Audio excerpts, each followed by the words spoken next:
in Snapforce, it's very easy to be able to look at your team members' data. To be able to do that, regardless if you're looking at the pipeline version or just a normal list view, very easy to be able to filter on a specific user of the system. So to do that, just go over to the Custom View tab.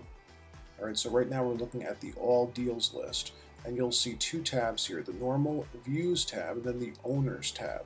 So on the Owners tab, you'll always see a preset list of every user in the system, plus two additional lists. One called Unassigned, and another one called the Everyone list. And basically, the unassigned list is great for managers, supervisors that need to be able to quickly see all the unassigned leads and be able to reassign them, something like that.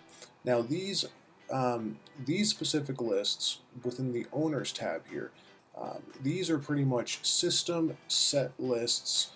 They're not going to go anywhere, that kind of a thing. Now you can also create your own lists if you want for a specific user. You could do that too.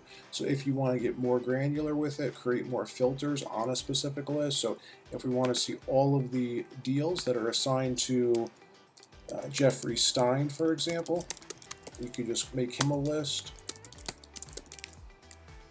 The visibility is going to be either shared or private, so we'll do shared on this one because we want to share it with Jeffrey Stein, for example.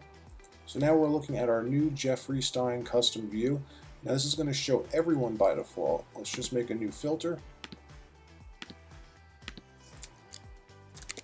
We'll filter by owner, and then it will give us the list of our active users. So let's just go ahead and choose Jeffrey Stein, and now we'll see all of Jeffrey Stein's deals. So this is just Jeffrey Stein's list. Now we can make more filters as well. So if we just want to see Jeffrey Stein stuff where the deal amount is greater than, let's say, $500, something like that, you could do that also. All right, that kind of a thing. The other thing that you can do, if you wanted to, if you didn't want to be able to create your own view, or you didn't need to create a specific view for that user, like I said, just use this default Owners tab here, and you'll be able to pull up any member of your team's data super quick, super easy. That's the fastest way to do it for the most part. Hope this was helpful. Like and subscribe.